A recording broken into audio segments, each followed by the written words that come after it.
My name is Erik Mercier. I'm co-owner of Juice Imports here in Western Canada. And today we're interviewing Mick Craven. Hi, guys. I guess we might as well get some background done. You went to winemaking school in Australia, correct? Correct. What was the inspiration for that? Did you have a goal of being a winemaker? Did you want to just work in wineries? Or what was the game plan, like the dream at that point?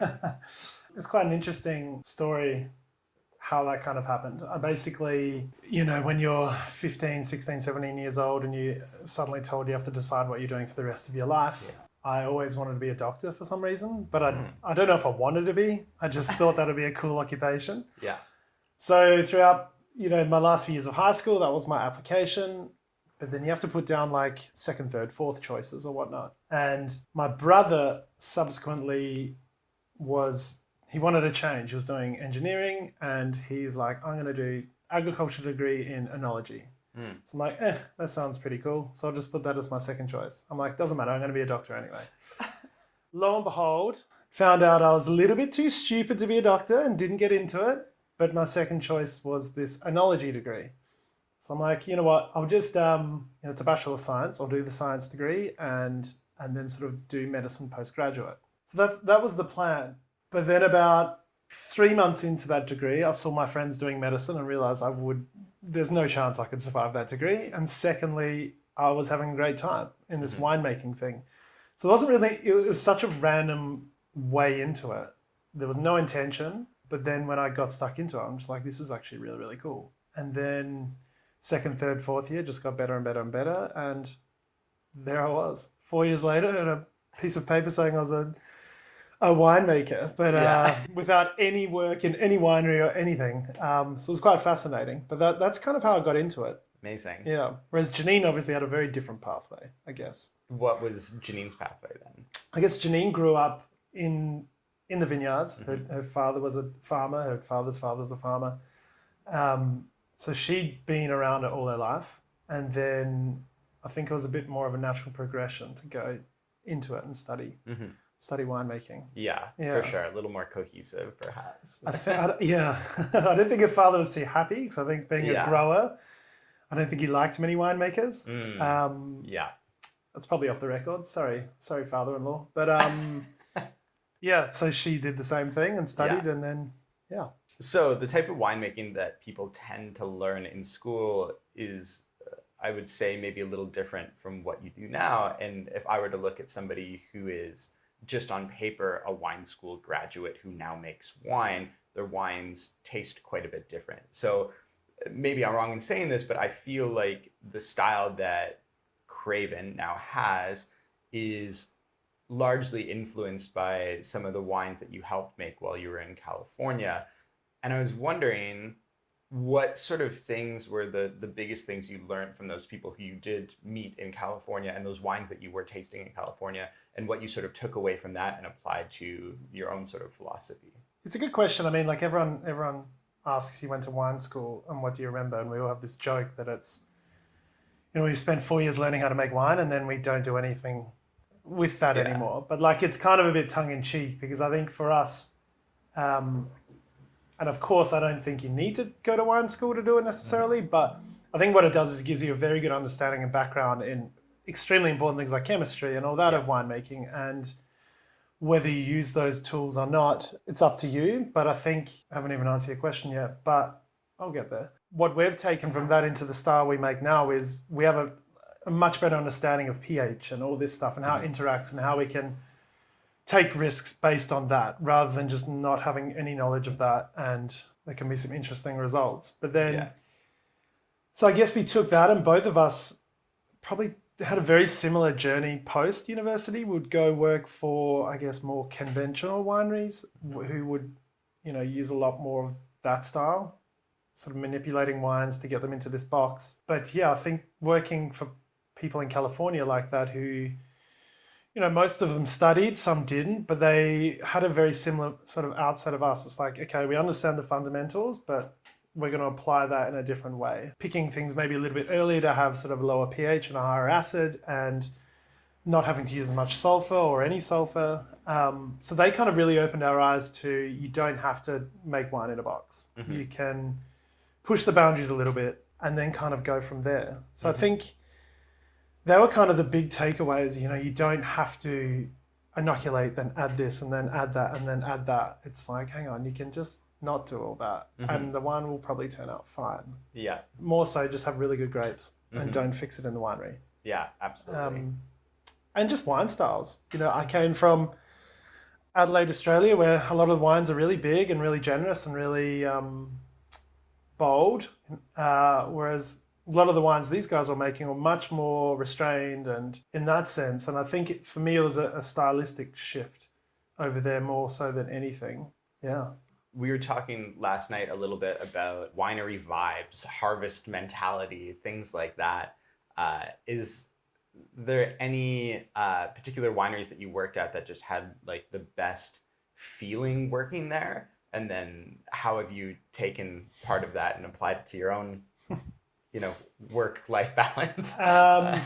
In California, they've got such a great energy in their wineries there, in certain ones, where it's basically a mass celebration of having fun, working hard, but having fun, drinking wine, lots of loud music, lots of beer, and just a really good time, particularly growing up in Australia. And wineries, it's like 12-hour shifts, clock in, clock out, and it's a graft, and it can seem like a job, like a real proper graft sometimes. And I mean, it only took until then to realize like harvest is actually, it's a celebration.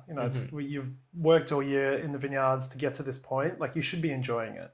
And I think what they taught us was just to kind of embrace it and have a lot of fun and obviously get the work done. Yeah. But it's funny, Janine and I always say, like, every year, we're like, we need to make our winery more fun. And it's a hard thing to do, especially, when life goes on and you have little kids and do that stuff. But now I think we're kind of out of those weeds. It's time to start bringing that back into it. Because this is the best time of the year. Yeah. Harvest is great. It's hard work, but it's amazing. It's why we do it. And if you don't enjoy harvest, you shouldn't be making wine. Yeah. Absolutely. Yeah.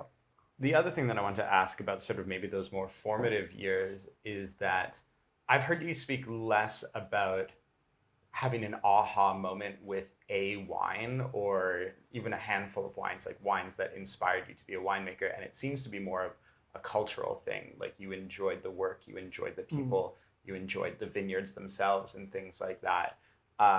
Is that a true statement, or were there wines that made you go from being like, oh, this winemaking thing is fun to, oh, this is, potentially really, I don't know, has the potential to be transportive or inspiring or whatever it happens to be? Was there a moment there, or? Yeah, I think it was a cultural thing, working in places like California and obviously the rest of the world as well, in Europe. But not any wines really stick out. I mean, we were chatting about Domaine Bellewaerde last night. Was that you and I chatting about that? Absolutely. Just wines like that, I think, when you come from this very, you've left wine school and you've drunk a handful of really good wines, but it's all like within a certain box and parameters. And then you come to a random place like the middle of the Haute-Savoie and you get to try a wine that is made from a grape that's an endemic to one little spot.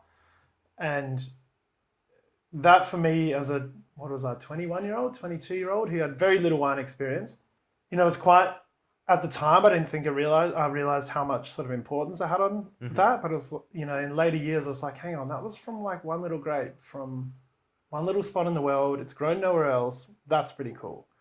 Whether it was an aha moment, I think just looking back and, it's still, sadly, it's not really made anymore, that wine. But it was a bit of a moment. So that's one wine, but I think most of it's pretty cultural.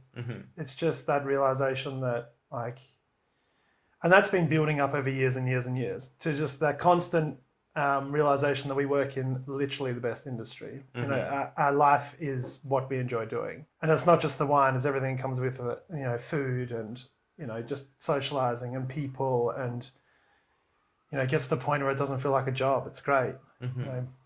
It can be a bit annoying when you go home and you're just still talking about the bloody thing. You can't really switch off, but it's great. I always look around and look at people doing jobs and I'm like, thank fuck I'm not doing that for a living, or I'd live a great life. So I think just that build up of working around the world, meeting different people, not going straight from university to a job. It was like, let's go travel, learn about a lot of things, and it just Yeah. built up that culture about what we do is so great. Yeah. That discussion about Bellewaerde and tasting Gringet for the first time is really interesting because I think one of the criticisms of South Africa from a winemaking perspective is that a lot of the winemakers haven't traveled and therefore haven't seen the accessibility of wine from everywhere else in the world is a little more limited. And because of that, not being able to see the potential of what other places can do can be a limiting factor. But in the case of something like the Savoie, it was almost that isolation that led to something that was beautiful and interesting and unique. Same thing in the Jura, for instance, or same thing in Alsace, where part of the physical isolation, but also sort of ideological isolation led to something that was really interesting. We've had this conversation with other South African winemakers before, but like, to what degree do you think that it's important for South African winemakers to go out and try and taste the world and try and visit as many regions as possible, versus do you think that just staying in South Africa and like focusing and trying to come up with something that's purely South African without looking at anything else is potentially a route to success? I don't know. It's a very interesting question because like you can look at it through two lenses or two very different perspectives, and both aren't wrong, or both aren't right. I personally feel it's best to drink as widely as possible. Whether you travel there or not, I think the drinking's almost more important. Yeah. For me, we always talk about California and all these great experiences we had there, and working there and seeing grapes. Fundamentally, grapes are grapes and wineries are wineries at the end of the day, sometimes. But what a lot of these people did with us, wineries all around the world, not just California, but very generous in opening bottles and like explaining to us, this is from here, this is from that. And it just kind of, firstly, opens your eyes to obviously a lot of things, but it also like recalibrates not only your palate, but like what is possible. But then on the flip side, you got to be very careful not to try and emulate it. I mean, we all say we're trying to make South African wine, which is 100% true. Like we're not trying to make Northern Rhone, but it's pretty hard not to, stylistically, we all want to make wines that we love to drink. And so, I mean, our Syrah is a great example. It's like, is our style typical of Stellenbosch? I have no idea. What does Stellenbosch Syrah taste like? But this is a wine that we love to drink, and it is probably going in towards the Northern Rhone style, purely because we love drinking it. So I think it's tricky because like South Africa's obviously got a very long history of winemaking, but I don't know the length of, wine styles that have been there. What is Stellenbosch Syrah? Yeah. Whereas like we all know what Northern Rhone Syrah is. So I think maybe, I've only been there 15 years, but I think we're still in the infancy of figuring out what a lot of these things are in our country, particularly grapes that haven't been there for a long time. I mean, you look at grapes like Chenin and Cinsault and those things, and I think we've got a very clear stylistic footprint in South Africa. I just think, especially the sort of younger, I still call ourselves young, generation that have been out and have been traveling, have gone out and learned to make white wine in other countries and brought that back and then imprinted that on Chenin Blanc, which is, for me, probably the most sort of, in the DNA of South Africa. And I think it's become a very clear style. So I think it's a fine balance. You don't want to be too stuck in your own ways, but, you also got to look worldly as well. And I think the South African wine industry the reason it's got so good is because of the travel of the winemakers have been doing in the last 20 years. Yeah. Just getting out and seeing different things. It's crucial, I think.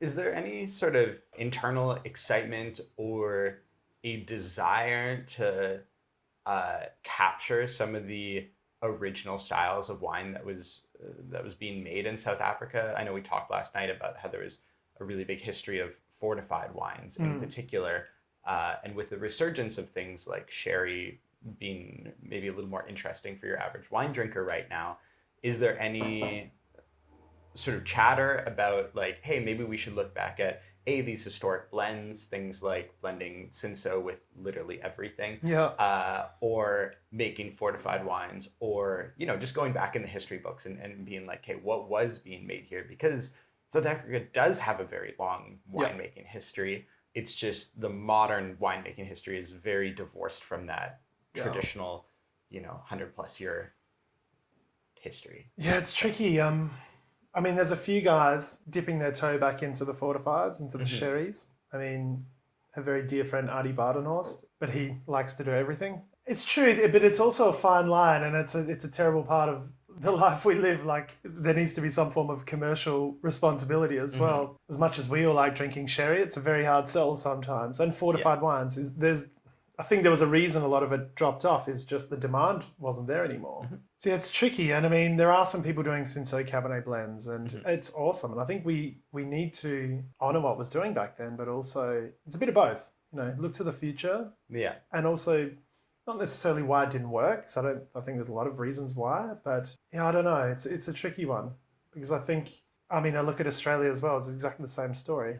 Up until the 40s and 50s, everything was fortified. And then suddenly it's all gone. It's very similar to South Africa. Like, what do we do? Do we look back to that and try and replicate it, or move forward? Yeah, it's a tricky one. Okay, so diving maybe a little more into the actual place where you're making wine. Stellenbosch is not the same through and through.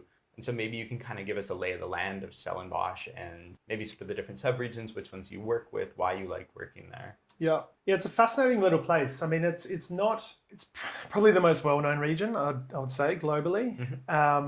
It's an incredible little diverse region that isn't that big, really. If you think about it, it's probably 30 minutes in a car from end to end. So it's not big, but the diversity is massive. So you've essentially got the coastal section down on the False Bay, very cold ocean. And then you're surrounded essentially by an amphitheater of mountains that rise up to, over 1,000 meters. So they're very drastic, very sort of imposing mountains that obviously create a completely different ecosystem, different geology and all that, which is further to the east, I guess, if you want to call it that way. So I guess you've got a lot of choices. Janine and I, when we started this, we're like, we're going to make wine from all over Stellenbosch to really showcase it. But then we quickly realized there's certain areas that we much preferred over others. I guess up on the mountains, you've got these much more sort of richer soils, clay-driven soils. And then down on the coastal sides, regions called the Polka Dry Hills, which is a little AVA, these lovely sort of granitic, decomposed granite outcrops, which we've just kind of gravitated towards naturally. And I think it's more so, well, it's obviously because it's the style we like to drink. Like granite for us gives wines with much more sort of energy and minerality and that kind of stuff in a wine, whereas further up in the clay, you get much more power and structure, and we kind of shy away from that. Yeah, so we love working with the vineyards that are just poorer soils, sandy soils, granitic soils, much closer to the ocean. For instance, our Cinsault vineyard, which is probably a couple of kilometers from the ocean, very coastal.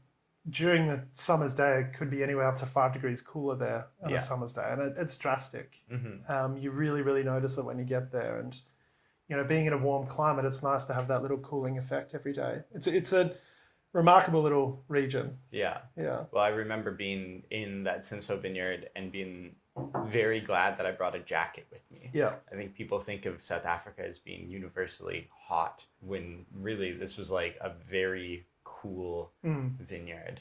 Again, I'm sure during the peak of summer, it is quite warm during the day, but yeah, there's definitely this cooling quality. As far as Stellenbosch goes, do you think that the best sites have already been planted, or is there places in Stellenbosch that you're like, man, I really wish somebody would throw some vines down there that could be like a next level kind of spot? I think most of it's been planted already. Yeah. Whether the right stuff's been planted there is a different story. Yeah, there's not many little nooks and crannies left that you can plant in the good sites. A lot of the good sites have been planted.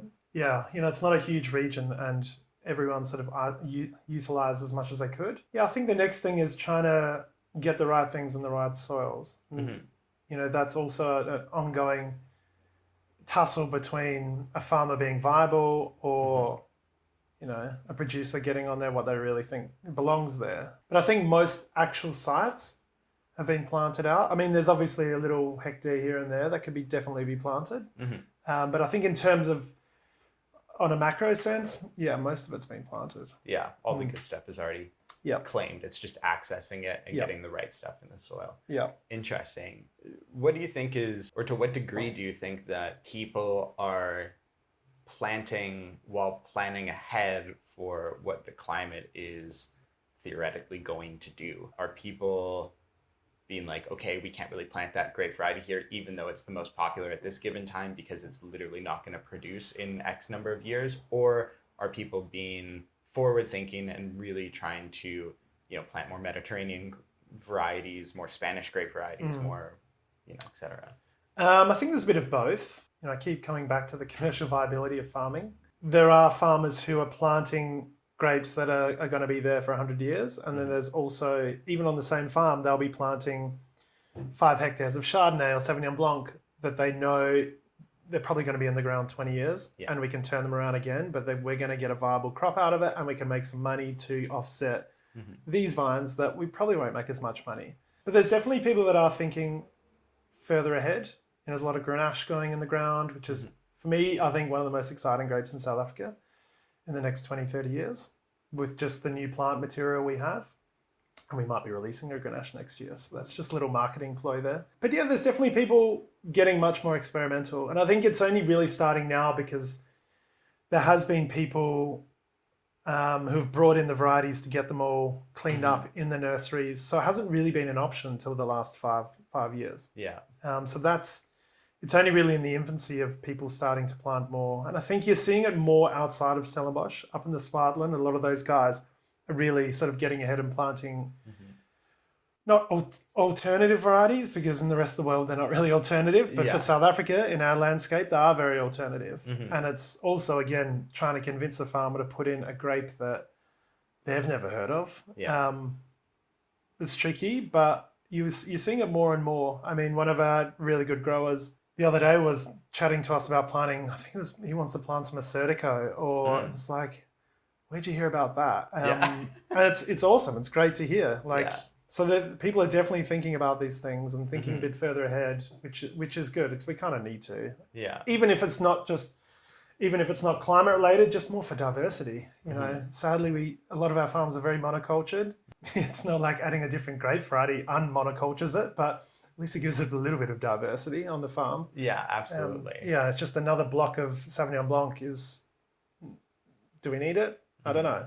It'd be cool to have a hectare of Assyrtiko or something like that. Absolutely. Yeah. Yeah, I actually got to visit the lab where they do all the preparing of imported vines that they're then going to propagate and make available. And that process is so intense. It's got to be the most intense version of that anywhere in the world. I think it's right up there. Yeah, it's like 3 years of quarantine before they're able to do anything with it. And it's crazy heated rooms to get rid of any microbes or anything like that. But yeah, a lot of the grape varieties that I saw there, I'm sure are probably commercially available now, or at least starting to be. But things like Menthia, things like Godeo, I think a lot of those grape varieties are going to be super interesting. Yep. I know, like you were saying, a lot of people in Swartland are really interested in working with that sort of thing. You see producers with Touriga Nacional and all these old Portuguese grape varieties. But I haven't seen that quite as much in Stellenbosch. And maybe that's because land prices, and so you just need your wine to sell for a certain amount, and nobody's buying Touriga Nacional for a price point that makes sense, maybe necessarily. Yeah, especially from an export factor as well too, because I assume that the percentage of Stellenbosch wine that's exported is maybe a little bit higher than the percentage of Swartland wine that's exported, or at least with like a designation of origin on the label. Last night we were talking a little bit, and you were talking about your favorite regions within Swartland, and we talked about the Flora district. To what degree do you think that will ever be available? I don't know necessarily what that. I visited the one vineyard that Dean's family used to own back in the day. Are there other vineyards in that area, and is that something that you're actively looking for grapes from, or? Yeah, so we source some other grapes there for some other little projects we do. It's an incredible little region. I'll call it a region. And I believe there's a lot of wheels in motion to actually make it designated. To what extent, I'm not sure, but it's a very strange place to not have a designation to. I mean, there's a lot of the flats and stuff in the middle of Stellenbosch, which I kind of get. I mean, what do you even call them? But I think that area there, it's in Fora, Firgrove, or Sinai Hill, as our dear friend Bernard Bradell will call it. It's a very important little region. It's one of the sort of the granitic outcrops along this chain, starting up sort of close to Stellenbosch essentially, and then running down towards the Helderberg Mountain. But we love it there. I mean, obviously Janine coming from there, it's quite, close to her heart. But I think there's something quite unique about the wines that come from there. I mean, just looking at Cinsault, it's one of the grapes that used to be the most planted in Stellenbosch, if not South Africa. And there's just none left anymore in Stellenbosch. And it's, the farm we get it from, there's probably 6 vineyards left on there. It's probably, I don't even know the percentage of what's left in Stellenbosch, but it's the majority would be planted in that area. So I think it's little things like that, like outstanding old vine Chenin is on there that doesn't taste like anything else in Stellenbosch. It's such a unique little area that we're trying to hold on to it, because sadly it's one of those places that is right next to Somerset West, and a lot of it's edging onto Cape Town, and residential drift is going to happen there before we know it. So that's probably the biggest threat at the moment in the Cape Winelands, is that little area from residential slowly pushing into there, and it's happening. So we kind of need to make sure it doesn't some way. I'm not sure how. Keep making great wine from there, I think. Yeah, exactly. Give people a reason to hang on to it. Yeah, I just think it's such like a climatically different area than the rest of Stellenbosch, just because of that proximity to the ocean and the wind there, and it just, I don't know, it gives such a different character to wine there that we need to sort of embrace, really.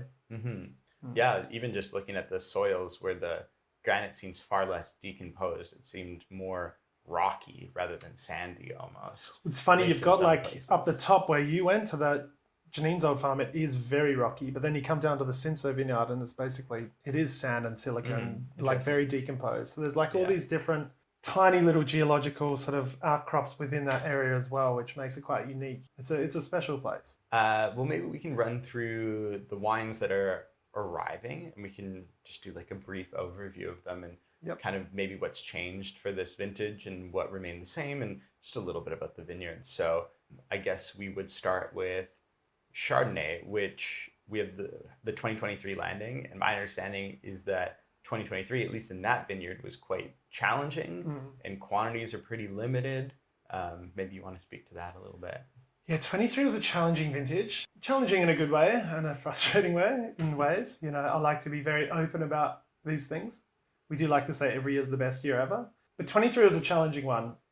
But what resulted was really good. It's one of those ones like after harvest, you're like, ugh, let's hope these wines are good. And then like 6 months later, they actually turn out to be quite delicious. It was a funny year. Like it was warm, there's a lot of rain, particularly in this little area of the Poggledry Hills where the Chardonnay comes from. It can be very susceptible to mildew. And this year it got riddled pretty badly. So we had to sort out quite a bit. And what we pressed was, we were still like, geez, this is going to be interesting how this turns out. Yeah. And it was almost like just press with your eyes closed and just deal with it later. And it went into barrels and we left it and we put it away. And, like 2 weeks later, we checked it. Obviously, we were checking it throughout, but like it went dry, probably the fastest we've ever seen it. It had a really great fermentation. And for me, it's like one of the most varietal Chardonnays we've ever made. Yeah. It's kind of whatever varietal Chardonnay means, but I don't know, it's so like pure and fresh and aromatic and like really Chardonnay, the kind of Chardonnay we like to drink. It's like, hang on. It's kind of a weird one. It's like, we're all taught that fruit that doesn't look amazing is never going to make great wine. Maybe it was just a matter of, because of the mildew that did creep into the vineyard, a lot of those bunches are shut down and all the energy was going into the healthy bunches. I don't really know, but the resulting wine actually turned out really, really good. Chardonnay and Stellenbosch it's a tricky one. It's a very marginal grape. We are a warm climate, as you say. So some years it's great, some years it's tricky, some years there's no crop, which, maybe it is the right place, maybe it isn't the right place to grow Chardonnay. But just on that western side in the Poggledry Hills, I think with that sort of couple of degrees less temperature helps it a bit. But it was a very tricky year from that sense. But the wine's great, I think. A couple of years ago when I was working Harvest, I was with the winemaker who will remain nameless. We were just like looking through Instagram, and this importer was at this very prestigious winery in Burgundy. and just, snapped a photo of the picking bin, like, being like, oh, we're at harvest, and posted it on Instagram. And Whoops. this winemaker saw it and was like, their wines are amazing. And that is just a bin full of mildew, a very mildewy Chardonnay. Yeah. And he's like, I now absolutely want to know what they're doing to those grapes to make them taste delicious. Because he as well had been like, sort that shit out to the greatest degree that you possibly can. He's like, I don't know if they have a crazy like berry washing system or like what the deal is. But he's like, those wines are always immaculate, like always really, really good. And he's like, maybe I just need to harvest some mildewy Chardonnay, make a separate barrel of it just to be like, okay, what is the difference? Is there a press cycle that works for this where it's not getting much of that flavor? Or is it just the nature of that region where that's a characteristic of the wines or something like that, and it doesn't work in our region? But he was just absolutely flabbergasted that wines that were that mildewy could make wine that was that spectacular consistently. Again, we obviously hadn't tasted the wine because there was still berries at that point. Maybe it did turn out like shit and they just dumped it, but or sold it off to somebody else. But yeah, it's more and more I'm finding out that beautiful grapes can definitely make really good wines, but sometimes ugly grapes also make really good wines. Yeah. I mean, for us, it was like a great learning sort of moment for it. It's like we were at that stage where we'd almost just written it off when the grapes came in. The grapes were fine. We'd sorted out enough, but like, it's that sort of university brain kicking in, like, this isn't going to make good wine. But it's like, well, it's not a lot of grapes. It's not going to infect anything in the winery. It's just, it is what it is. So let's just press it to the barrels and see what happens. And then if it's shit, we'll throw it away. Yeah. But lo and behold, it was actually pretty good. Yeah. And like, once again, it's almost like maybe we should put more mildew in this, but it's not. You don't want to do it. Yeah. But it was quite. Yeah, I wouldn't want to do it again, but it's also comforting knowing that it's not the end of the world, and maybe it will turn out. But I mean, a lot of the times, I've worked with grapes that look like that. That just the ferments don't go well. They stick. So it's just, I don't know what was in the grapes, but it just turned out all right. And that's because of the competition, essentially, between the yeast and the mildew, both competing for similar resources. I didn't even really know what goes on in that stuff. My brain chemistry is not that good. Yeah. Ask Janine, she'll know. Yeah, of course she'll know. Chardonnay, decomposed granite? Yeah, so quite sandy, but also a lot of decomposed granite through there. Yeah. Direct press? Yep. Neutral-ish, 500-liter... punch-in. So what we generally do most years, particularly in a year like that, we'll press it all to a tank, a stainless tank, and then just let it settle overnight naturally. Yeah. Like in a year when you got a lot of mildew, you want to settle out as much of that heavy gunk as possible. And then we won't like rack it. We'll just come straight off the bottom. Yeah. And then to large 500-liter neutral puncheons. So that's kind of what we do with a lot of our white wines. So we will give it like a light settling, but it's not anything, drastic. Yeah. It's no cooling or anything. And then, just let it ferment in barrels. Mallow in barrels, everything. Is there anything that you do to encourage that fermentation to go fully dry, like any least stirring or anything like that, or adding already fermenting must or something like that? Or does it tend to just go? It tends to go. We don't really do batonnage or anything unless it's getting a little reductive. We might. Yeah. That's the only instance. It's never for flavor or anything. Those granitic soils tend to have quite low sort of nitrogen levels inherently. So they can go reductive quite easily. So the odd stirring and stuff every now and then helps. Yeah. But nothing in particular. And then élevage time on that is like 8-9 months? Yeah. So we pick early February and we're bottling in November. Has there ever been any experiments to see what over-vintaging does to that particular wine or any of the wines in general? Like holding on to it for 16, 18 months just to see? We'd love to, but logistics of that is a bit tricky. Logistics and cash flow. Yeah, I think, I don't know. For us, we kind of like to capture earlier than later in bottle. We haven't really ever done that for anything, sadly. That's fair. Yeah. One day. Yeah, one day.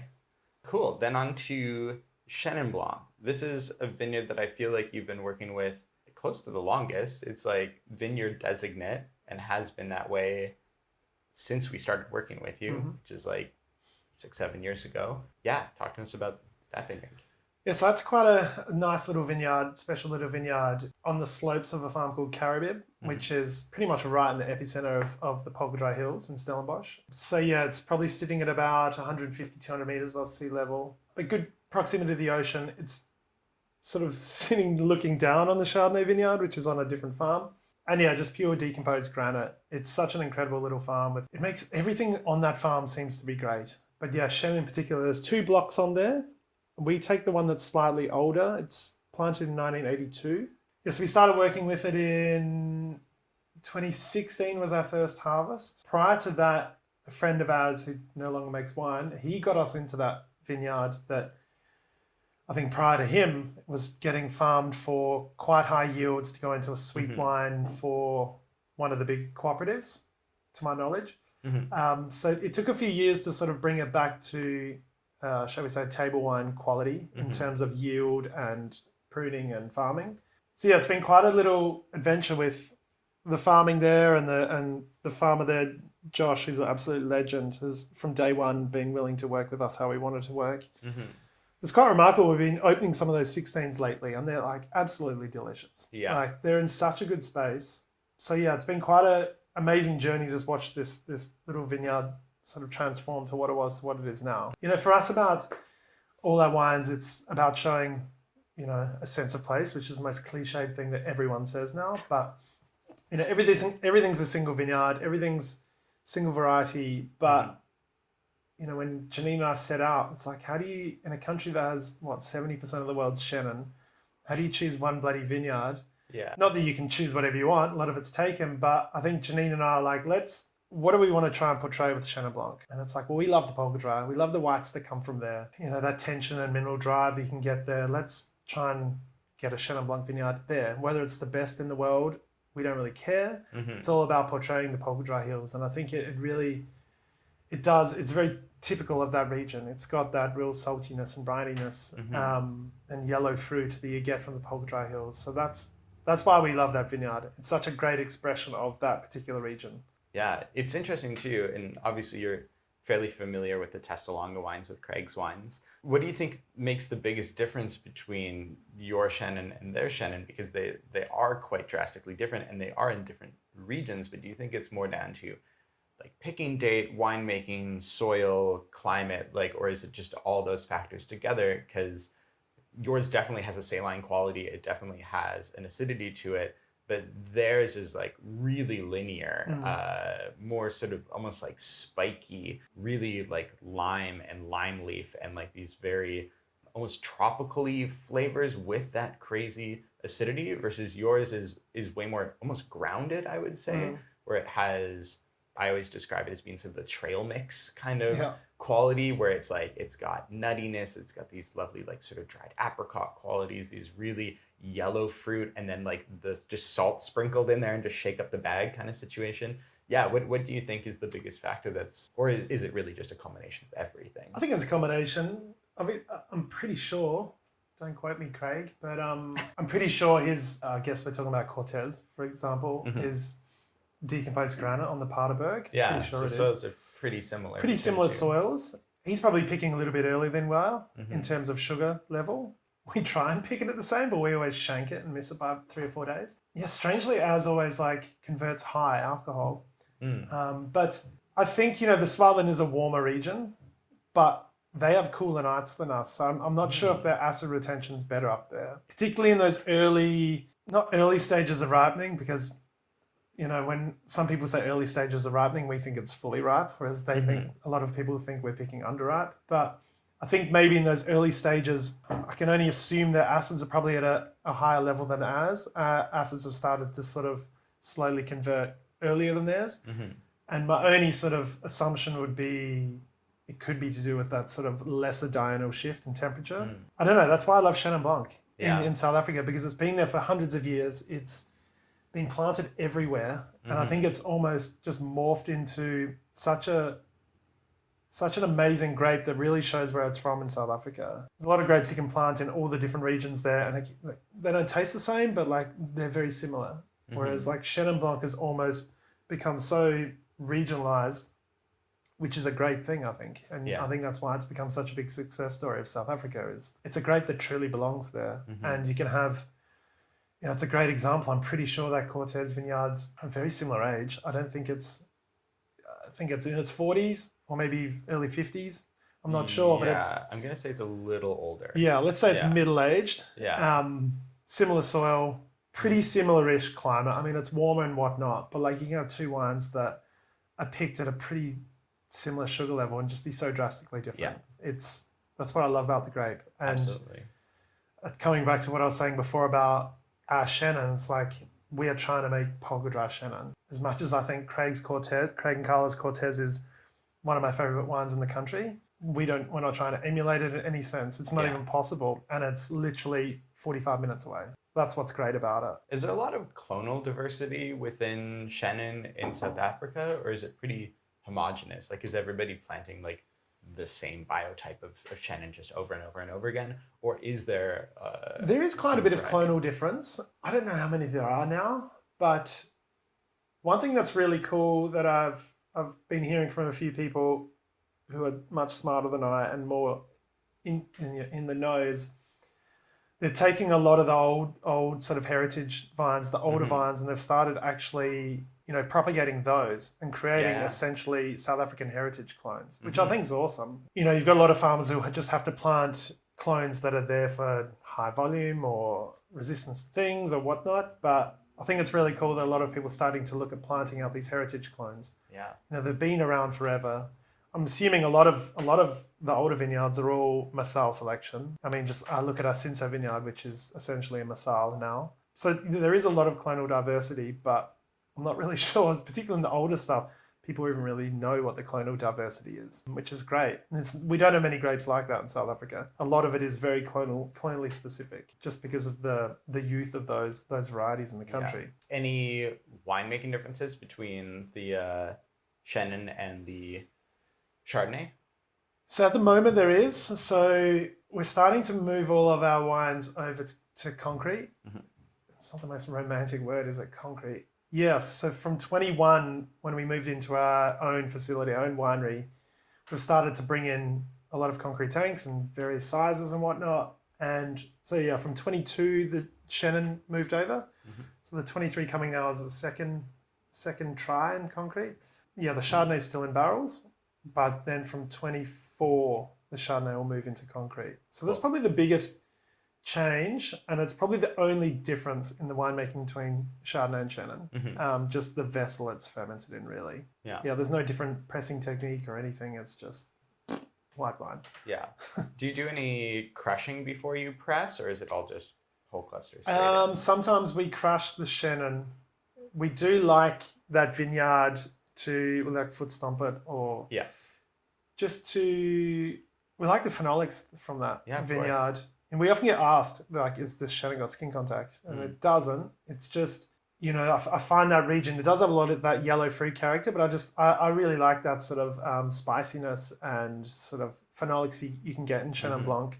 And so we do sometimes crush a bit of it. Yeah. But then just press it direct. Yeah, that's probably the only difference. It's not often we do it. And I just think we do get a lot of solids in our Chenin ferment as well compared to our Chardonnay, which for some reason tends to settle out a lot better than the Chenin. It's interesting that you bring out the phenolics because with a lot of the winemakers that we've spoken to recently in warmer climates, a lot of people are looking at things like phenolics in white wine to bring freshness in regions that can either struggle with acidity or at least perceived acidity, and how phenolics actually add this refreshing kind of dryness to it where it kind of cuts things clean, almost the way that tonic does, where tonic may not be physically acidic, but it has this crispness to it because of those phenolics. And I think it's really interesting that people are fooling around with that more versus, I would say, in the late 90s and early 2000s, any perceived bitterness in anything was thought of as bad. And now with the resurgence of Amaros and vermouths, and even people drinking more tea and things that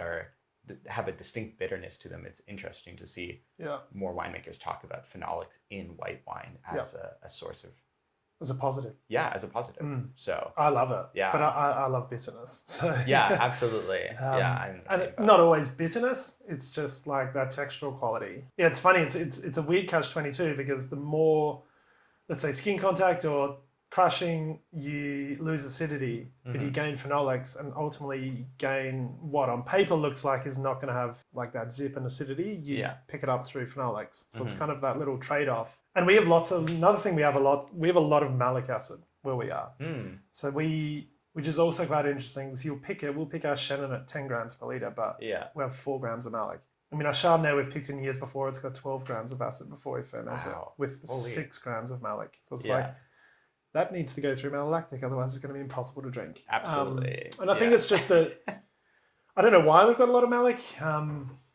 Once again, I need to speak to people that are maybe I should have listened at university. I don't dislike it. I think it's great. Like we obviously put all our wines through malolactic, but I kind of like the resulting textural quality of it. We never get like popcorn or like buttery diacetyl vibes, but I just think it helps the sort of round out structure of wine. On to Pinot Gris. This vineyard is a little bit different than the 2 vineyards we spoke about previously. Slightly different soil type. Yeah. Slightly different climatic influences, my understanding a little bit. A little bit. Yeah.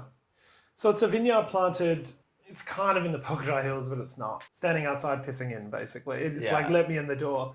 It's a little bit closer to the town of Stellenbosch. And so it's on that little no man's land in the middle, which doesn't have a designate. So it's kind of right on the edge. And it's an incredible farm. There's a lot of great grapes on there. But it's just this random Pinot Gris vineyard that was planted. When was it planted? I can't even remember. I think it was 2006, 2007. I should know that straight off the top of my head. And yeah, it's a different geology. I mean, there is granite through there. There's a lot of little outcrops on that farm. Like, for instance, where our Grenache that we're making now is basically surrounded by massive granite boulders. But all through this vineyard is this stone called coffee clip, which is like a ferrocrete, basically, an ironstone. All through this vineyard. You do see it a lot in that little sort of middle area of Stellenbosch. So that's probably the only major difference geologically there. It's probably climatically pretty similar to the Pograi Hills. I mean, it's very ocean facing, so it's kind of got an easterly aspect straight towards False Bay, and it gets like decimated by wind. Yeah. Like if we have a windy issue during flowering, it can be an absolute nightmare there. It's right in that sort of southeast tunnel looking straight at the ocean. Yeah. But yeah, it's a striking vineyard view-wise. You're basically just overlooking mountains. It's incredible. You were saying that the Chenin Blanc vineyard sort of looks down on the Chardonnay vineyard. Is this another level up in elevation or about the same? It's about the same. It's kind of comes down the Pograi Hills and then it'll go back up this little ridge. And then it sits on the top of this other ridge before going back down into sort of the flats of Stellenbosch. Yeah, I think it's somewhere in between the two altitude-wise, between the Chardonnay and the... Yeah. I mean, we didn't have massive altitudes there. No. I mean, we're talking like 200 meters above sea level. It's not crazy. It does make a difference, though, even just its exposure and things like that. So. Yeah, I mean, none of our vineyards are on any form of flat. They're all on slopes. They're all some form of aspect. And then winemaking, obviously very different on this versus any of the white wine. All destemmed. Yep. And then on skins for 6 to 8 days, I think is kind of what you anywhere between that, 6 to 7 or 8 days. Comes in, we destem it straight into concrete tanks. I don't know what it is about it, but it just it starts fermenting straight away. Yeah. And it's weird because it's generally the first thing to come into the winery. So there's nothing really floating around and it just rips in about 6 or 7 days. It goes really... Wow. We do let it get a little warm, like high 20s. I mean, we treat it like a red wine. Yeah. If you see the grapes, it's like, how could you not make this like a red wine? But it's definitely been trial and error over the years. It's been it's been a labor of love, this grape, to try and figure out stylistically what we wanted to do with it. You know, these other, I find white wines, it's like, well, you just pick it and press it and there it is. Whereas this one's been obviously between a white and a red. You can either take it 3 months on skins and be much more skin contacty and tea-like and much more phenolic. Whereas us, we kind of want to ride that sort of balance in between where you do get phenolics, textural quality, but we still want it to be very vibrant and fresh and bright. And like all our wines, we want to show the grape, you know. Yeah. We don't want to ferment the grape out of it. It is distinctly Pinot Gris. Like it's unarguably very Pinot Gris, especially for anybody who's tasted a large amount of skin fermented versions of Pinot Gris. People have a tendency to crop Pinot Gris really high. Mm-hmm. And I know that in some cases, cropping it even fairly high, you can get really intense flavors and really good ripeness without, having to sacrifice yields. What's your sort of philosophy? Obviously, the farmer is taking care of most of that, but you have some input. And so, what are you usually looking at? Yeah, we're not like, it is an interesting grape. It can yield really, really high. You're right. Avignon doesn't as much anymore. In the early days, it used to. I mean, we're still getting probably 7-8 tons per hectare. It's still yielding really, really well. And we're not afraid of, yield in that domain, really, particularly with this grape. We get enough flavor and intensity. There are a few other vineyards we know where they can get it up well over 10 tons a hectare without really trying. Obviously, there's a fine line. You do start to lose flavor, great flavor if you go too high. But it's like anything that, like when you walk into this vineyard, it just looks completely imbalanced. It doesn't look overcropped, but it's still 7-8 tons. The farmer Dion is an incredible farmer, and he's farming. I don't even know. He's in the thousands of tons, a couple of thousands of tons over quite a few farms for different clients, different people. But he's got such a good ability to know what works and. So for us, it's like, we have an input with him, but he knows his farm so well. And he's been so willing to work with us on this section of Pinot Gris. It's quite a large vineyard. We don't take it all.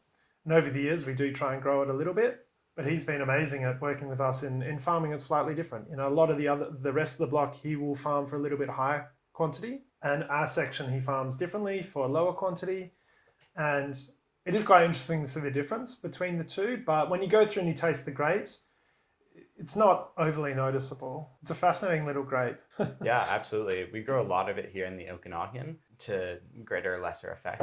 There's some that are absolutely horrible, and it seems to be one that a lot of people who are trying to make skin fermented wine for the first time will often opt for Pinot Gris. And in the Okanagan, a large reason for that is that it's a way of taking a wine that sells for a very low price and adding a premium to it because people are like novelty or it's more serious for whatever reason, maybe because of the phenolic compounds of the color. And so often the Pinot Gris that are made in the Okanagan in a skin fermented style are not particularly good, and I would say are part of contribute at least a little bit to the distaste that a lot of people have for skin fermented wines from the Okanagan. Not only that, but in an area like the Okanagan that gets quite smoky, the least amount of skin contact is maybe a better option. Yes. But there are a handful of just spectacular skin fermented Pinot Gris around the world. And when I think of that list, it's like Radicon and Foradori and producers like that. And it's like, I don't know, yours is up there and it's so distinctive. It's so different than those two wines, yet is varietally accurate, expressive of place. Again, that iron-rich soil, there's a familiarity between other regions that have an iron-rich soil, and it shows through in that particular wine in a way that other wines don't have that characteristic from your same lineup. And so, yeah, I don't know. I think it has all the hallmarks of a really great wine, and yet is very affordable, the most affordable of all of them. They're all affordable, but it is the least expensive. Yeah, and accessible. I think it's one of those wines where, despite its level of complexity and its ability to show terroir, I think you pour that for pretty much everybody. And if the color doesn't win them over, then the flavor will essentially. Yeah. So yeah, I don't know. For me, it's been a really big standout wine for me, and something unique. Yeah. So, and you've been doing that since we started Since working day with one. you. So yeah, it's the longest vineyard we've been working with. Just wild. That is wild. Yeah, I mean, when we started making it, it was because, as you said, it is such a tricky thing to make. I mean, for us, it's been a huge learning curve. We had a little bit of experience working with it in California, and it's the reason we decided to start making it. But I look back at those early incarnations we made, and they were pretty raw and rough, and it was very experimental. I just think over time we've kind of really figured out. No one ever figures it out, but our style and what we're trying to achieve. And there's definitely some people wish we used to make it like we did before when it was much edgier and more tannic, but I don't know, it's kind of, maybe we're just getting older and a bit more whatever, but we want our wines to be very representative, not of just winemaking technique. And I think that Pinot Gris has gone from skin contact wine to actual a wine. Yeah. a delicious wine that tastes like it's grape, it tastes like where it's from, Mhm. and the winemaking technique's kind of in the background now. Yeah. That was always our sort of goal, and I think we're slowly getting there. And I think the introduction of concrete really helped that. It's such a fragile grape. The anthocyanins are really fragile. Not the color really bothers us. The color is what it is. I just find the tannins very prone to oxidation. So if you're in a more oxidizable, is that a word? Environment like a barrel, particularly a neutral barrel, it can tire out very quickly. The wine can just lose its edge. And I think as soon as we move that into concrete élevage, it just really kept everything how it should look like. So I think that was a big stylistic shift from 2021 we moved over. Next up is Cinsault. We've obviously talked a little bit about Cinsault already, so we can keep it slightly briefer, but things about Cinsault, this Cinsault vineyard is granitic sandy soils. Yep. For this, winemaking is destemmed. Yep. I think I read somewhere that you're doing that to help preserve acidity because the stems would leach up some of that acidity. Fairly short maceration time. Yeah, no, it's never more than 8-9 days. It's short as well. I saw you talking to somebody yesterday about that. The grapes were like this big. Is that something that's typical of Cinsault, or is that like particularly the vineyard that you work with or the clone that happens to be planted there? It's typical of the grape. Yeah. In South Africa, I actually have never worked with it anywhere else in the world. Where we are, it's a big old grape. I think obviously as the vines get older, the grapes do get a little bit smaller. I mean, this vineyard it's two sections. One's planted in 68 and the other was in 88. It's strangely the same vineyard. The vast majority of that comes out of the 68 section. To my knowledge, the lovely gentleman that essentially farms it with his cousin, the Bradels, Bernard and Peter, their father planted it. Oh no, not his father. Peter's father planted it. And apparently it was, they would look for not only vines that had smaller berries, but vines that actually had color, or grapes that had color. Oh yeah. So they would select also for color of the grapes, because it's a very there's not a lot of color in Cinsault grapes. No. That's why the wines are generally quite light, and our Cinsault is actually quite dark compared to a lot of other Cinsauts, and then a lot of that has got to do with masaling out color vineyards, which is quite interesting.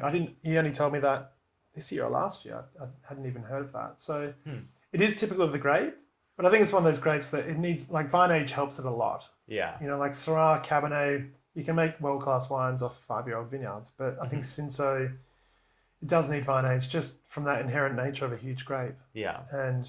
But it's a remarkable grape. It's been in South Africa for, I don't think hundreds of years, but well over 100, 150 years. It's been there for a long time. It's had a rich history there. A lot of it's the workhorse history of it, just getting things done. But I think now, particularly the older stuff, it's really great to just sort of showcase these vineyards and what they're for. And particularly in Stellenbosch, where we have very little left. You know, there's not much left. I don't even know the numbers of how much is under vine, but it's most of it's been wiped out. And particularly on this farm, there's probably, I think there's 5 blocks on that farm, and there couldn't be more than 20 in Stellenbosch. I mean, that is completely speaking out of turn there, but it's amazing to have such a wealth of one grape on this farm, and they're very distinct. All the blocks as well. Syrah, we've spoken about Syrah a lot in the past. I feel about the fact that we both enjoy it quite a bit, but that it's not always the most easy to sell grape variety. Yeah.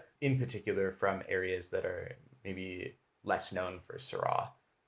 Northern run Syrah is always going to be northern run Syrah, and even though it's not the easiest sell, it certainly is easier than selling Syrah from literally anywhere else. Yeah. I feel like you have a particular relationship with Syrah where it just does things to you in the same way that it does things to me. And so maybe you can talk a little bit about the entirety of the Syrah, but also sort of maybe your inspiration for it. Yeah, I guess it's a grape that its biggest strength is its biggest weakness, I think. It's a grape that it can grow anywhere. Really hot climates, really cool climates. It's an amazing little grape, actually. So with that comes a myriad of styles and differences, and Shiraz and Syrah and all that, if you want to get into that debate. But with that comes, I think, for the normal consumer, like a lot of confusion. You know, if in Australia, if you hear the word Shiraz, you're generally thinking a massive, as black as night kind of wine that is going to smash you in the head. And, that's what I grew up drinking. And actually frankly loving back then. And then you obviously have the Northern Rhone, and different parts of the world, it's a completely different style. It's much more savory, it's much more, garrigi and this kind of thing, which couldn't be a further split from an Australian sense, or even a big ripe Californian Shiraz, or even a big ripe Stellenbosch Shiraz. So it's an incredible grape for that, but I think that's why it creates so much confusion. For us in the trade, it's like everyone loves Syrah. Yeah. You don't meet many people in the trade who don't like Syrah. Syrah and Riesling, they're the two like ultimate confusing things for people. Yeah. But like if you're in the trade, you kind of love it.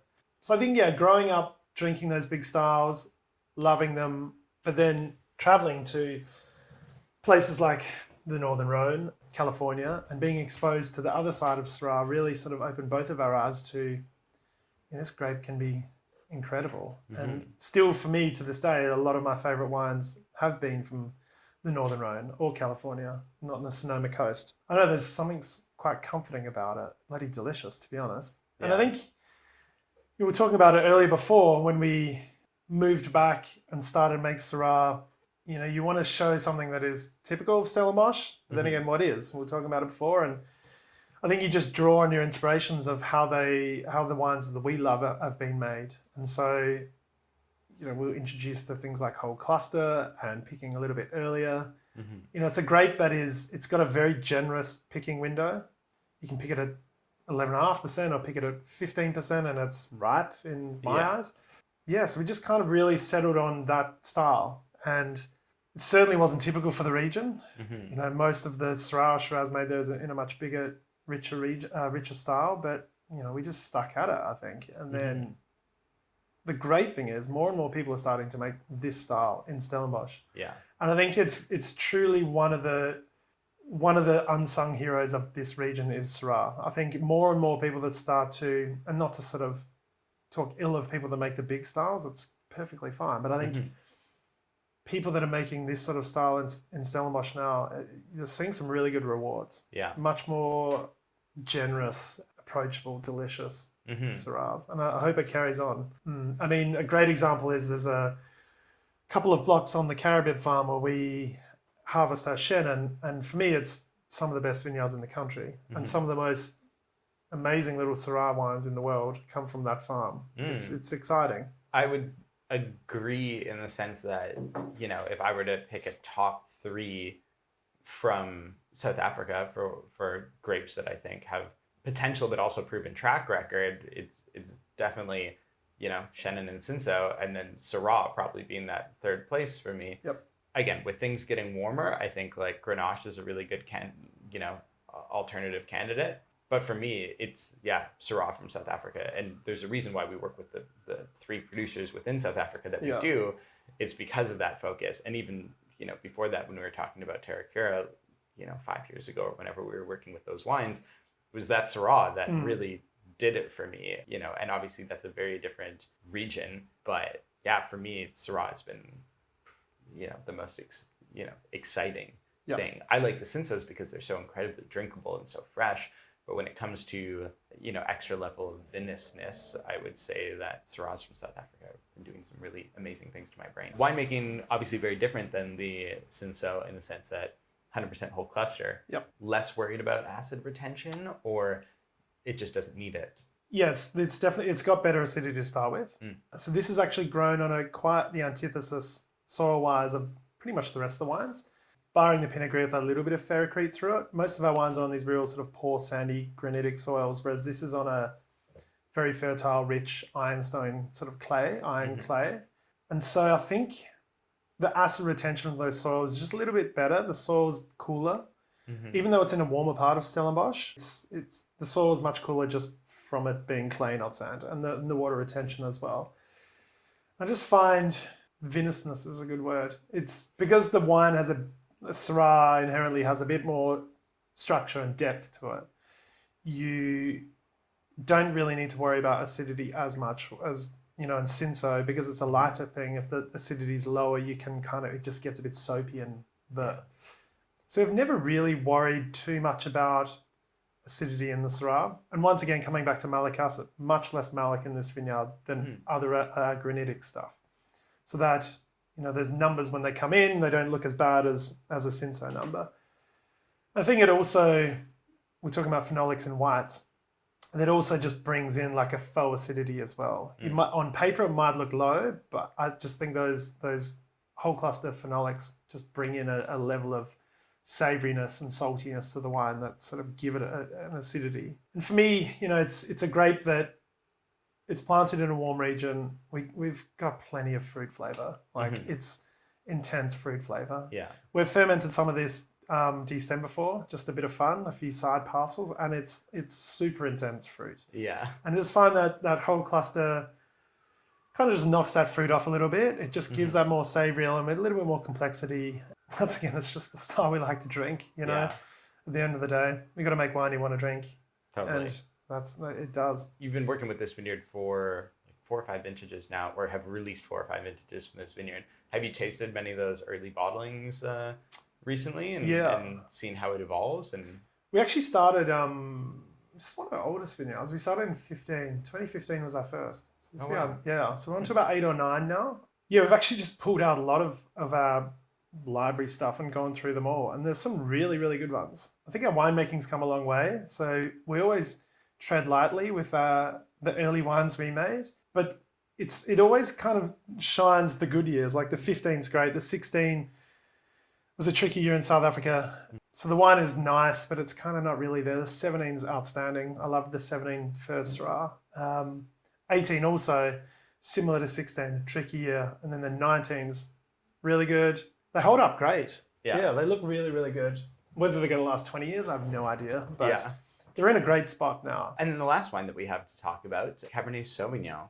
I love your Cabernet Sauvignon because it is the antithesis of so much of the Cabernet Sauvignon that I've tasted from South Africa previously. And again, not to say that those wines are bad, they're just less to my palate. It'd be a challenge to drink a large quantity of most of those wines versus yours is very gastronomic. It reminds me of what you might drink in a bistro in Bordeaux 60 years ago, sort of characteristics to it. 12.5% alcohol, not influenced by oak, all these things that I really appreciate because Cabernet Sauvignon is a great grape. It's just unfortunate that so much of it is made in a style that doesn't particularly show off what a small portion of the population find are its good qualities. Yeah, I guess where did the inspiration for your Cabernet Sauvignon come from? How were you able to find that vineyard, and is that vineyard what led to you making this style, or would somebody else just make like a 15% alcohol like Cabernet Sauvignon off the same vineyard? It's a bit of both. We never intended to make Cabernet. I think we're both in the same boat. Really enjoy the grape, but a lot of it is just not made in a style that we like to drink, and that's completely fine. Like I've got no ill against people that make 15% cabs in 200% new oak. You do you. And the vast majority in Stellenbosch is not like that extreme, but quite big and rich. And, it's a grape that has been seen as the bougie grape now. It's the more the better, the bigger the better, which is completely fine. But I think it's to the detriment of the grape sometimes. So we're just like, you know what, let's not bother with it. And particularly, Janine and I have worked with other jobs, worked with a lot of Cabernet vineyards in Stellenbosch that wouldn't probably allow you to make a wine like this. They probably do need ripening to the point of 14, 15, 14 and a half to lose that sort of real hard green character. And so we never thought like, well, we could make a Cabernet that's going to fit in with what we're doing and what we're kind of about. Not that alcohol is the be all and end all, it's just a number, but... And then it was, one day we were picking a Chenin Blanc and there's a really nice Cabernet vineyard there and we decided to taste a few grapes and they tasted really, really good at a very low sugar level.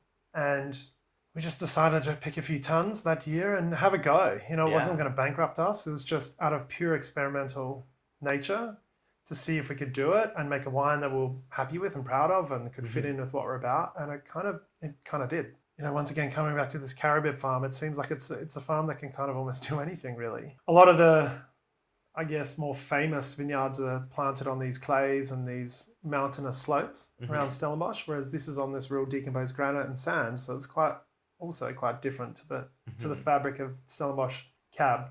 Yeah, just made a wine that like it's not for everyone, that's for sure, and we fully understand that it's not for the vast majority of Cabernet drinkers, but we made it kind of for us and for people that are looking for a style of Cabernet that might have been made 20 years ago or 30 years ago that is a bit more, I guess, rustic and transparent of the grape and what it's about. So, you know, we're fully aware that it's not for everyone, but we just love making it, and it kind of fits into what we're doing. And, you know, it's stupid enough to add a whole bunch of whole cluster in there as well for future, or for, you know, just more stupidity. But it just kind of works. You know, sometimes things work, and yeah, it's cool to be part of the family. Yeah, absolutely. It's a wine that I reach for, again, more often than most Cabernet Sauvignon. Yeah, I think I'm trying to remember right now, but I feel as far as varietal Cabernet Sauvignon in the portfolio, I'm almost positive we just have 2, and both of them are under 14% alcohol, and none of them have any oak on them. So it's, you know, they're both concrete fermented. So it's you know, it's just a style that seems to make sense to me. And you start seeing a lot more producers in Bordeaux moving that direction too. Yep. I feel like there's this whole like underground layer that, unless you speak French, you just have no idea that this layer of Bordeaux exists. And that I'm very excited for, you know, 10 years from now when I become privy to that information and get to drink some of those wines, because I think these unoaked or minimally oaked Cabernet Sauvignons from cooler climates are going to be very exciting and age-worthy as well too. We were talking about this the other night as well too, where it's my experience with first growth Bordeaux is wines from the 80s that were 11.5 to 12% alcohol. Yeah, they can obviously age. Like there's no doubt about that. We have examples. Not only that, but we have a lot of proof that the wines from the late 90s, early 2000s, when people started chasing high alcohols, those wines haven't survived. So we have proof that high alcohol is not a guarantee of success any more than a low alcohol is a guarantee of failure. Yeah. So I think that, you know, there's even some people have looked into pyrazines, those like herbaceous qualities that you'd find in Cabernet Sauvignon at you know, those earlier stages of ripeness, to borrow your phrase, which I really like, and I'm going to steal that, early stage ripeness. Some people have started looking into those molecules and are like, oh, these are actually natural preservatives, which is why a lot of those wines that are 11.5% alcohol from 100 years ago in some cases are still tasting fresh. They break down into other things, so you're not getting herbaceous, weedy wines at those ages, at least not all the time, but they're holding up and they retain this fresh kind of piercing quality that the bigger wines are maybe just in the stewed fruit category instead of having that freshness. So I'm excited to try that Cabernet Sauvignon in a handful of years. Again, whether it will live 20, 30, 50 years, still up for debate, and we'll be talking about this you know, in our wheelchairs when we're hopefully 100. So okay, so last thing I wanted to talk about, now that we've talked about all the wines, was whether or not you can give us a definition of what you think good wine is, where your wines fit on that, and whether there are things that you're doing in order to get them closer to that definition that you have internally of what makes a really good wine. This is a tough question. That's an evil question. I can't believe you didn't give me this like last night. Yeah, a couple drinks might have helped to answer that question. It's a great question. I mean, wine is, what were we talking about last night? Art in the Olympics. Yeah. Wine and what makes good wine is obviously very subjective. And the beauty of wine is it's subjective, and there's so many different styles. And I mean, we can obviously all tell the difference between a horrific wine and a good wine. You know, some person's horrific wine generally is another person's horrific wine as well. You know, for Chenin and I, it is, I mean, firstly and foremost, we want to make wine that we enjoy. And that's not answering your question.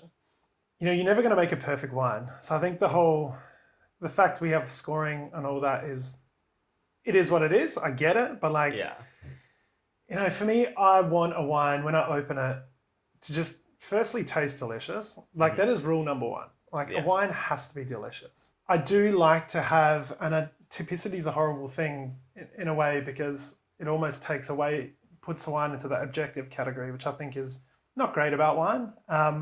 But it's also nice to open a bottle of wine and go, yeah, this kind of tastes like what it should, and it's really delicious. But I think for what we're doing, with the Craven wines being single vineyard, you know, we wax lyrical about it, and was saying before how it's very cliche to talk about sense of place and all that, but it is kind of what we're about. And it's, for us, we've got these vineyards now, we're working with them, I think, quite well. And I think we just want the wine to really showcase what they are. I don't know, it's a tricky one. And every year it's just about trying to get better, but what really is better? Now I'm the one getting philosophical. Yeah, that's the hard question, is what is getting better? And it's also tricky, especially, I mean, I look, firstly, outside of our wines, our palates have changed over the last 15 years, dramatically, actually. And even when we're making our own wines, our palates have been changing. So it's like, you want to constantly evolve, but you also want to stay true to what you're trying to do. So I don't really know what makes it makes a great wine. It's very difficult to sort of ascertain. For me, it's like opening a bottle of wine, drinking it, and going, this is really fucking good. Whether it's a Chirilo from bloody Spain or a first growth bloody Bordeaux, which every now and then is actually really delicious. But like, you know, I think trying to put things in boxes is not the way of describing a really good wine for me personally. And like, I find I have a very hard time even coming up with descriptors for wines, because generally for me, it's like, I have a glass and I'm like, this is delicious, or it's not. Sometimes it's not binary, but it's, I don't know. I think that the beauty of wine is everyone has a different palate, and striving to make a wine in a certain way is not the best way of doing it. But yeah, it's a tricky question. Thank you.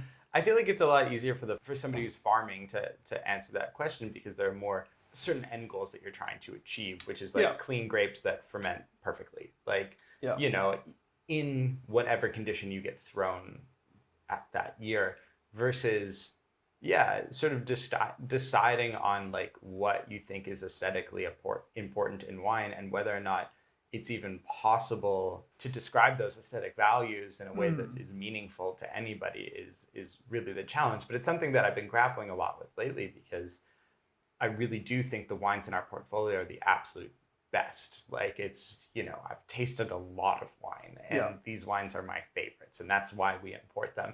And it's hard to say why I like them more than anything else. And so I've been trying to ask people more so that I'm outsourcing. I don't want to, I can't come up with an answer, so I'm asking other people. But I appreciate that answer of it. It's maybe just the unanswerable question. It is. It's an untangible, tangible thing. It's like, it's really delicious, but I cannot tell you why. You know what I mean? Like, it's 100%. You open a bottle of, our Cinsault. Like, there's always a bottle in our fridge. You know, we try not to get too high on our own supply. But like, for me, that wine, and doesn't mean it's my favorite wine or the best wine, but there's always a bottle of that in our fridge, because I know at any given stage, that wine is going to make me happy for some reason. It's like, oof, there's a really good glass of wine. For me, that's a great wine. It's a wine that like gives you a lot of joy, more so than anything. And we all do like a bit of comfort and have a bit of typicity every now and then. It's great to open a bottle of, you know, Northern Rhone and go, oh, that's Northern Rhone. This is delicious. It's from a producer I really know. But then at the same time, it's also really cool to open a bottle of wine and go, that tastes like nothing like it should, but it's absolutely delicious. Absolutely. So like, how do you describe why it's good or not? I don't know. And like, it's something I don't really think too much about in wine. Yeah, at the end of the day, also got to sell the stuff. I don't know. The beauty of wine, it just gives joy. And if it doesn't, drink something else. At the end of the day, it's, you know, it is a drink, and it's a really good drink, but it's a drink, and find something you want to drink. That's what a great wine is for me. Yeah, absolutely. Let's call it there, and then we'll go eat some duck or something. Yeah, we'll go. Yeah, I made us a little reservation for some Vietnamese food. So. Yeah. Now we're talking. Yeah. There we go. Was that good enough?